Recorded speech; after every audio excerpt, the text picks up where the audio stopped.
अस्सलामुअलैकुम, कैसे हैं आप सब लोग। उम्मीद करती हूँ सब ठीक होंगे। आज मैंने कुछ ख़ास क्लिप्स ऐड किए हैं। पहले तो माशाल्लाह बोलिए मेरे तोतू के लिए। अब ये जो आपको योगा कर कर के दिखा रहा है ना, कपड़े सी सी के मैं थक रही हूँ, योगा है करता फिरता है। ये जो मेरा स्टैंड है ना, जिसके ऊपर मैंने कैमरा फिक्स किया हुआ होता है, जो मैंने मंगाया था, आपको दिखाया भी था, उसके स्टैंड पर मैं बिठा देती हूँ। माशाल्लाह इतना प्यारा ये मेरा चूज़ा है, एक ही जगह इसी के ऊपर रहता है, यानी मुझे ये खदशा नहीं होता कि यहाँ गिर जाएगा वहाँ गिर जाएगा। ये सबके हाथों में उड़ता उछलता कूदता खेलता, और जब लड़ता है तो फिर ची ची ची ची ची ची ची ची करता है। ये इधर उधर इसलिए मूव कर रहा है कि मशीन चल रही है। अब वो आवाज़ तो मैं आपको सुना नहीं सकती, क्योंकि बैकग्राउंड पे आपको पता है जो बच्चे इसकी वीडियो बना रहे थे ना, उन्होंने अपना ही रोला मचाया सी, ओ फुफो वेखो योगा करदा जे, ओ फुफो वेखो योगा करदा। माशाल्लाह इस इतना प्यारा, ये देखिए इसकी हरकतें क्यूट क्यूट सी, और वहीं बैठा फड़फड़ाता है और वहीं पे योगा करके बच्चों को खुश कर रहा था। ये देखो, इससे सीखे इससे सीखे। ओए होए, इतनी इसने योगा प्रैक्टिस किसी और जगह नहीं की जितनी इसकी स्टैंड के ऊपर चढ़ के करने लगा हुआ था रात को। अच्छा जी, जो मैं सिलाई कर रही थी वो आपको दिखाती हूँ। थोड़ी सी मैंने आपको शॉपिंग भी दिखानी है, जब तक आप तोते को थोड़ा सा और इन्जॉय कर लें। कल एक कमेंट आया था कि आपने इस चैनल के ऊपर भी स्टिचिंग स्टार्ट कर दी हुई है, तो मैंने कहाँ स्टिचिंग स्टार्ट की है। यहाँ पे तो मैं आपको डेली रूटीन दिखाती हूँ, और मेरी डेली रूटीन की है सुबह का खाना, दोपहर का खाना, रात का खाना, वो भी कभी खाना कभी नहीं खाना। इसके अलावा मैं आजकल कहीं नहीं जा रही। जब मैं मार्केट जाती हूँ तो फिर मुस्तकिल व्लॉग्स मार्केट के होते हैं, जब मैं घर पे होती हूँ तो फिर मुस्तकिल सिलाई के होते हैं। ये सिलाइयाँ मैं ख़ुद अपनी कर रही होती हूँ और मैं आपको मशवरे दे रही होती हूँ। मेरी कोशिश यही होती है कि ज़्यादा से ज़्यादा आपको इन्फॉर्मेशन दी जाए। और दूसरी चीज़ ये होती है कि जिस बंदे को जो हुनर आता है ना, तो अगला कोई इंसान कोई भी हो वो सीखना चाहता है आजकल। अच्छा, यहाँ पे ना मैं शलवार स्टिच कर रही थी, साथ साथ मैं आपसे बातें करती हूँ, साथ साथ मैं शलवार स्टिच कर लेती हूँ, फिर मैं बताती हूँ कि मैं कमीज़ की स्टिचिंग क्यों इस वीडियो में ऐड नहीं कर पाई हूँ। इलास्टिक बैंड बना लूँगी, फिर इसके बाद शलवार खड़ी कर लूँगी, और अभी मैं आपको दिखाऊँगी कि किस तरीके से बेल्ट स्टिच करने के बाद मैंने तो आपको मुख्तलिफ़ तरीक़ों से बेल्ट के साथ शलवार को अटैच करना बताया हुआ है ना, लेकिन इत्थे तुहानू मैं इक्को ही राउंड दे विच वेखियो किस तरीके का घुमा के रख छड़ना है, और फिर पूरी शलवार आप देखते चले जाएंगे।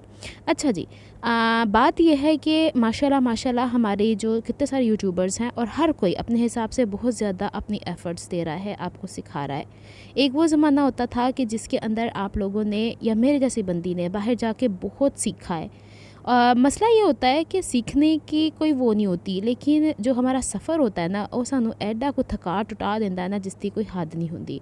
तो मेरे ख़्याल में मैंने जो सीखना था जिस टाइम में, उस टाइम में जो सफ़र किया हुआ है, भले वो आपकी अपनी गाड़ी हो, रिक्शा, टैक्सियाँ हो, बसें हो, सफ़र तो सफ़र ही होता है।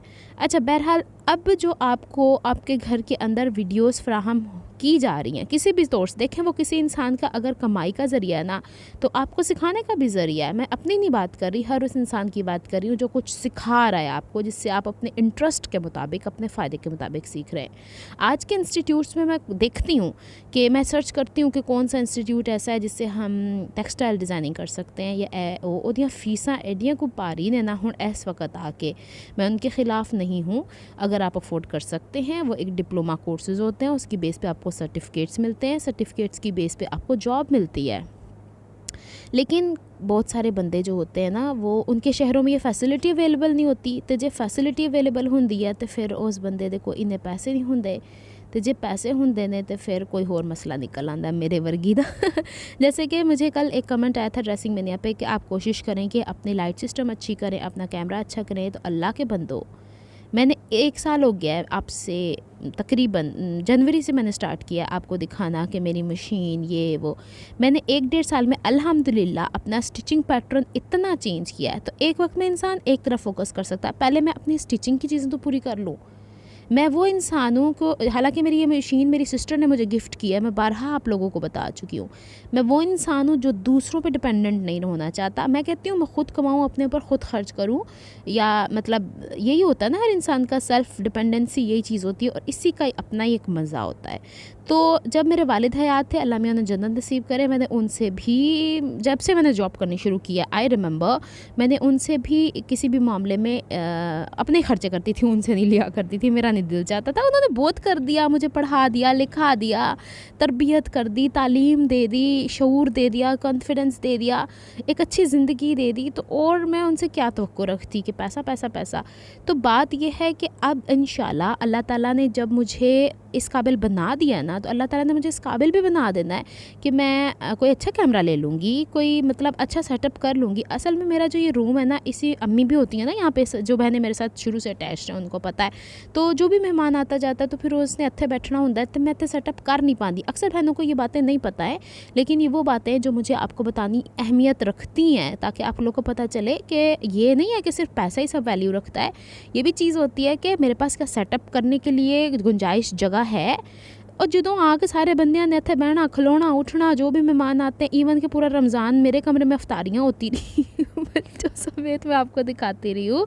तो थोड़ा सा मतलब अगर मैं कुछ देखें, कुछ बातें जो होती हैं ना वो छुपी ढकी अच्छी लगती हैं, उनको ज़्यादा खुलवा के वो कहते हैं ना ਹੁਣ मैं की आखा पंजाबी च बड़ा कुछ आखी था, हुण मैं नहीं कहना चाह रही, तो मैं वो करना नहीं चाहती। तो बात ये है कि जिन चीज़ों पे मैंने पर्दा डाला उन पे पर्दा ही रहने दें तो बड़ी अच्छी बात है। शलवार मैंने खड़ी कर ली थी यहाँ पे। पाइंचा बनाने के लिए थोड़ी सी टिप्स दे देती हूँ आपको यहाँ पे। अब मैंने एक नया एक्सपेरिमेंट करके देखा है, तो पुराना इम्प्लीमेंट यहाँ भी करके देख लिया है। बुकरम, अक्सर बहनें मुझसे पूछती हैं कि मर्दाना बुकरम जो होता है इसे पेस्ट करना बड़ी दिक्कत वाला काम होता है, और अक्सरियत को मैंने देखा है कि वो इसको भिगो के भी कर देते हैं। लेकिन मैंने पूछा था जिन दुकान से मैं सामान लेती हूँ, मैं उनसे पूरी तफ्तीश करके, इन्वेस्टिगेशन करके सामान ख़रीदा करती हूँ। तो मैंने उनसे पूछा था ये क्यों करते हैं दर्जी इसको। कहते हैं दर्जी गीला इसलिए करते हैं कि श्रिंक हो जाए। पेस्टिंग में पानी छिड़कने का कोई असर नहीं है, या कोई हक़ नहीं, क्या कह सकते हैं, कोई भाग नहीं है कोई हिस्सा नहीं है। तो मकसद ये कि ये जो हम पेस्टिंग करते होते हैं ना, इसको हम लोगों ने अच्छी सी आयरन से, और एक चीज़ और होती है, ये दो तरह की मर्दाना बुकरम आती है, एक जर्मनी की होती है और एक पाकिस्तान की बनी होती है। उन्होंने एक रोल में जिसमें से पाकिस्तान का दिया वो भी ठीक है, एक जर्मनी वाला भी ठीक है। तो इसको चिपकाने के लिए ज़रा थोड़ा सा ऊपर इस्त्री के ऊपर बैठ के इस्त्री को चलाना पड़ता है, सीधी से आम से लफ्ज़ों में मैं बता रही हूँ। और ये जो गरमाला होता है ना, इसका फेरना बहुत ज़रूरी होता है। एक और अच्छा, दोपहर का लंच भी फिर साथ में कर लिया था। फिर उसके बाद मैं लम्मी पै गई सां, तो फिर उस तो बाद जग दा रोड़ के ना अम्मी दे बैड ते अज अम्मी दे बैड का नास मारिया पीनो ने, तो वो गद्दे वद्दे सुकाने लिए छाते छड्डे ने। अच्छा, मैं गल दोबारा स्टार्ट कर दी। यहाँ पे अब जो बैक की तरफ जो कपड़ा मोड़ते हैं ना हम, इसके अंदर मैं लगाना चाह रही हूँ डबल साइडेड टेप। इसका एडवांटेज ये होगा कि फिर कभी मैं आपको बताऊंगी कि किस तरीके से हम फैंसी पाइंचे भी बना सकते हैं सादा ड्रेसेस के। अभी फ़िलहाल के लिए आपके लिए इतना जानना ज़रूरी है कि पाइंचे के पीछे, अच्छा मेरी पता नहीं क्या एक मंतक बन गया है कि ड्रेसेस मैं धोती तो हाथ से हूँ, जहाँ कहीं ट्राउज़र के अंदर वो बबल बनाना, जैसे पाइंचे के नीचे कपड़ा एक्स्ट्रा लगा के हम फोल्ड कर नहीं करते, तो वो एक चौड़ा सा कपड़ा होता है, तो एज हवा भरी होंगी विच बलून, फिर उन्होंने इस्त्री करके पदरियाँ करो। मैं कहती हूँ वो नहीं बनना चाहिए, उसके लिए मैंने डबल साइडेड टेप।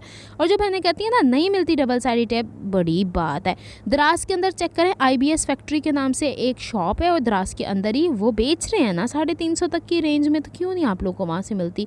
अच्छा, शलवार की मियानी की जो सिलाई है ना, उसको खोलना ज़रूरी होता है ताकि हम यहाँ से क्रिस्प एज बना दें इसका। हाँ, मैं आपको ये बात बता रही थी, फिर भूल जाऊँगी, कि दुकान वाले भाई ने मुझे ये कहा था कि जो मर्दाना बुकरम होती है बनी हुई है थोड़े हार्ड फैब्रिक के लिए, तो आप लॉन के कपड़े पे लगाती हैं ना इसको। उन्होंने मुझसे पूछा कौन कौन से कपड़ों में आप इस्तेमाल करती हैं, मैंने बताया, कहते इसीलिए देर से चिपकती है। तो जितना हार्ड कपड़ा होगा उतनी जल्दी ये पेस्ट हो जाएगा। मैंने प्रैक्टिकल करके देखा है, वाकई जितना सख्त कपड़ा या सर्दियों वाला कपड़ा होता है जैसे खद्दर का या मर्दाना कपड़े थोड़े हार्ड होते हैं ना, उसके ऊपर ये आराम से पेस्ट हो जाता है। तो ये भी एक रीज़न है। तो बस फिर की करिए। अच्छा, ये जो मेरी वाली इस्त्री है इसके बारे में अक्सर लोग सवाल करते हैं, तो इसकी डिटेल वीडियो ड्रेसिंग मेरे यहाँ पे मौजूद है। सिल्वर स्टार कंपनी है, और भी कंपनियों ने बनाई हुई है। इसका एडवांटेज पता है क्या है, ये कपड़ों पे पिलाहट नहीं लेके आता वाइट कपड़ों के ऊपर, जैसे हम फ़िलिप्स या दूसरों की करते हैं। वो मेरा पर्सनल एक्सपीरियंस है, पर्सनल ओपिनियन है, मैं किसी ब्रांड के ख़िलाफ़ नहीं जा रही, या तो मैं इस्त्री बहुत ज़्यादा चला देनी है, ये भी होता है। तो खुदारा इसको किसी उसके अगेंस्ट मत लीजिएगा। हर बंदा, हर इंसान, हर जो होती है ना ये बनाते हैं कंपनीज़। ज़ाहिर सी बात है कोई अच्छी म्यारी चीज़ बना रहे हैं तो दुनिया में चल रही है ना, बस मुझे ये थोड़ा सा फ़र्क लगा। अदरवाइज़ वो भी फ़िलिप्स वाली भी मेरी देखेंगे तो आप शुरू में मैंने इस्तेमाल करके देखी, बचपन तो लगे हूँ तक नेशनल दी इस तरीके से इस्तेमाल करते रहे हैं। अच्छा जी, अब इसको मैं कर लेती हूँ गिंगू और इसको प्रेस करके शलवार को उठा लेना। अब मसला ये हुआ कि जब मैंने शर्ट का गला तो बनाना सिखा दिया ड्रेसिंग मेनिया पे, जिसे पता नहीं आप लोगों को पसंद ही नहीं आया, व्यूज़ ही कोई इतने ख़ास नहीं आए। एक सिस्टर ने मुझे यही कहा था कि आपके ड्रेसिंग मेनिया के चैनल को क्या हुआ कि आपने सिलाई यहाँ शुरू कर दी, तो ड्रेसिंग मेनिया के चैनल पे जब कोई देखेगा नहीं तो फिर क्या होगा, यही होगा। मैंने आप ही लोगों के लिए गले बनाने होते हैं, वरना मैं जो काम मैं 2 दिनों में कर रही हूँ ना, मैं 1 दिन में करके अपने ड्रेस पूरे करके फिर आपको डिज़ाइनिंग की दिखाया करूँगी। फिर फरमाइश आनगियां कि हाय सानू एदा भी गला बनाना दिखा दो, एदा भी दिखा दो, तो जो बनाना सिखानी हो तो फिर मैंने लिंक दे दो। हद कर दी, मतलब सारे होमवर्क मैं ही करूँ, आप लोग ना कुछ सर्च करें। अच्छा, ये जो पट्टी एक सिस्टर ने कहा था कि आपने मर्दाना बुकरम की लगाई है तो ये हार्ड हो जाएगी, गर्मियों का मौसम है। एक मैं आपको मशवरा दे दूँ कि ये पट्टी मरते दम तक, यानी ये जो कपड़े का मरना होता है ना, इसके दम तक हार्ड रहेगी, दूसरी पट्टियाँ ठुस हो जाती हैं। ये मैं जो एक्सपीरियंस कर चुकी हूँ उससे निकल के मैं काम कर रही हूँ। अच्छा जी, आ जाएं ज़रा इसकी तरफ। ये बाकी कमीज़ की सिलाई मैं आपको ना अगले व्लॉग में दिखाऊंगी। कुछ मेहमान आ गए थे घर में, मुझे बाज़ार जाना था। अब बाज़ार क्यों जाना था, अब ये वाला जो सूट आपको याद है पिछले व्लॉग्स में मैं पठानों से लेकर आई थी, गोल्ड मार्क के अंदर से ममा यानी का सूट था। उन्होंने शलवार का कपड़ा दे दिया गज के हिसाब से, उत्ते जो नेफा पैंदा अम्मी बंदे ने खुली वाली शलवार जिदे उत्ते बेल्ट नहीं होंगी है। तो अब अम्मी की ये शलवार ना बने, मैंने कहा अम्मी मैं नीचे पांचे पे कंट्रास्ट फैब्रिक लगा देती हूँ, मनन ही ना अम्मी। उन्होंने रातों रात कल भाभी ने वो पिंक कलर की शलवार मंगा दी। अब जब मेरे एरिया में शलवार देते हैं वो मीटर के हिसाब से देते हैं, गोल्ड मार्क वाले देते हैं वो तो देते हैं गज के हिसाब से। अब यही तमाशा खड़ा कर देता है। अब अम्मी ने इसके साथ मैच करके तो ये वाली मंगवा दी। अब दूसरी जो नीली शलवार थी ना वो मुझे दे दी, ये सूट पास से हो गया। अब जो दूसरी शलवार दी ना, उसी दौरान आज शाम को मुझसे बातें करती हैं कि जो निशाद दे कपड़े लियांदे आ ना, और कुड़िए तू अपने सीला, मैं नहीं सीने। मैं क्या की हो गया जतवानो, मतलब उनको पता नहीं बैठे बैठे क्या हो जाता है कि कोई, या शायद इस उम्र में हो भी यही जाता है। मैं कहा अच्छा चलो मैं चुप के साइड तक कर दूँगी, मैं अपने अगली गर्मियाँ सी लाँगी। मैंने चुपके इनके साइड में सी लेने हैं। अच्छा, अब ये जो शलवार बची थी ना उस ड्रेस के साथ की जिसके साथ नेफा नहीं पड़ रहा था, तो मुझे कहती हैं आज मैं बाज़ार जाने लगी, अपने मैंने 2 ड्रेसेस लेने थे गर्मियों के घर में पहनने वाले, मैं अमूमन कम ही लिया करती हूँ। तो अम्मी कहती हैं कि ना ए तू कपड़ा ले जा मेरा, तो ए नाल ना तू एक गज कपड़ा शलवार दा ले, तो कंट्रास्ट नाल कमीज़ लाई। अब कमीज़ के लिए मुझे अम्मी के लिए ये पसंद आ गया। अब देखिए इसमें ब्लू जो फ्लावर्स आ रहे हैं ये वाले कितने हसीन लग रहे हैं। अब मैं जब और ये वाला भी मुझे पसंद आया, लेकिन मैंने कहा शायद अम्मी टाइन डाई ना पहने, अम्मी फ्लोरल कपड़े पहनती हैं, तो ये टाइन डाई वाली मैंने ओवरऑल सूट मुझे पसंद आ रहा था अपने लिए, लेकिन ये बहुत ज़्यादा ओवर हो रहा था। तो मुझे जब उन्होंने वाइट कपड़ा रख के देखा ना, ब्लू वाइट टाइन डाई ब्लू वाले के साथ, तो बड़ा ही कोई हसीन लगा। मैंने अपनी कमीज़ ले ली 2.5 मीटर वाली।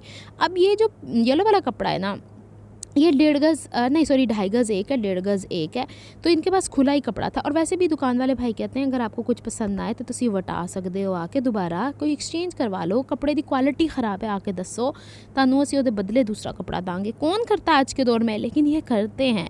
तो अच्छा, अब ये इस तरीके का हुआ कि अम्मी ने आते ही इसको रिजेक्ट किया, ये पकड़ लिया। अम्मी कहती हैं ए मैनू चाहिए। मैं कहा चलो ठीक है, इंज करते हैं कि 2.5 गज़ तो पहले ही है, तो 1 गज़ मैं सवेरे जाके तुहानू बावां दे लई मजीद यानी 1.5 गज़ और आएगा, तो मैं तुहानू बावां ले लिया के दे छड़ांगी। तो तुहाडा सूट ए ब्लू वाला तैयार कर देंगे हैं, तो ओ वाला भी ब्लू वाला ही तैयार कर देंगे हैं।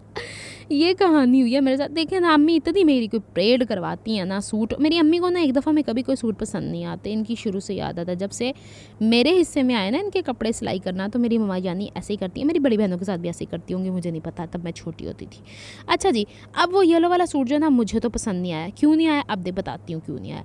मैं अपने लिए जो 2 सूट लेने गई थी, मुझे ये बड़ा प्यारा लगा कि मैं ओवरऑल बनाऊँगी। अब देखिए ना, ये भी एक सूट है, ये भी मैं घर बनाने के लिए। अब मैं घर बनाने, अम्मी कहती हैं एड डार्क, मैंने कहा तो अम्मी घर पहनने के लिए मैंने डार्क ही लेने ताकि झाड़ू पोछा लगाने में आसानी हो। इधरों अचार का दाग, इधरों चाह का अचार, इधरों सालन का अचार। तो ये वाला जो सूट है ना, ये 5 मीटर लाई हूँ ओवरऑल जो शर्ट और शलवार के लिए। इस दफ़ा ये वाहिद टाइम है जिसके अंदर मैंने अपने ड्रेसेस के लिए कुछ ज़्यादा ही घर के ड्रेसेस, वरना ये होता है कि मैं जो स्कूल वगैरह या जॉब के लिए पहनती हूँ ना, वो जो पुराने हुए होंगे मैं कार चला लेनी हाँ। लेकिन इस दफ़ा मैंने सोचा कि अनिला, हर दफ़ा ज़िंदगी एक जैसी नहीं होती बेटे, थोड़ा सा आगे बढ़ो, थोड़ा सा आगे बढ़ो, मूव करो। अच्छा जी, ये वाला और ये वाला मेरा है, येलो वाला मैंने एक्सचेंज करवा के सुबह ले लेना है। अब मुझसे पूछेंगे इसकी प्राइस, तो इंट्रोडक्टरी प्राइस उन्होंने मुझे 2 पीस की 1200 बताई है, लेकिन क्वालिटी इनके कपड़ों की मैं पहले भी पहन के देख चुकी हूँ। आपने अक्सर मुझे देखा होगा वीडियो के अंदर लाल रंग का चुनरी का मैंने पहना होता था, वो बेचारी कमीज़ ही फट गई है, बुए जाके खुंगी लगी है। मेरे कपड़ों में खुंगियाँ बड़ी लगती हैं, वैसे नहीं फटते, कभी इस दरवाजे च आ जाती, कभी उस दरवाजे च आ जाती है, तो मैनू ऐसा कोई हाल दसो कि खुंगियाँ ना लगन, बुए ही ला के सुट दो पर अच्छा, ये है। और मैंने अम्मी से ना 3-4 सूट मेरे एक्सपायर हो गए हैं, यानी अब जाहिर सी बात है हर गर्मियों में तो फिर नहीं ना एक जैसे चलते, तो इस वजह से मुझे थोड़ा सा एहतमाम करना पड़ा है। तो मैंने इस दफ़ा बहुत ज़्यादा महंगे ड्रेसेस, अब यही 2 पीस अगर मैं गोल्ड मार्क से लेती तो 1800-2000 तक के बीच के बन जाने थे, जो कि मुझे मिले। बताइएगा ड्रेसेस कैसे लगे। मिलती हूँ नेक्स्ट व्लॉग में, अपना बहुत सारा ख्याल रखिएगा, मुझे तो याद रखिएगा। नेक्स्ट व्लॉग में कुछ स्टिचिंग सिखा दूँगी। अल्लाह हाफिज़।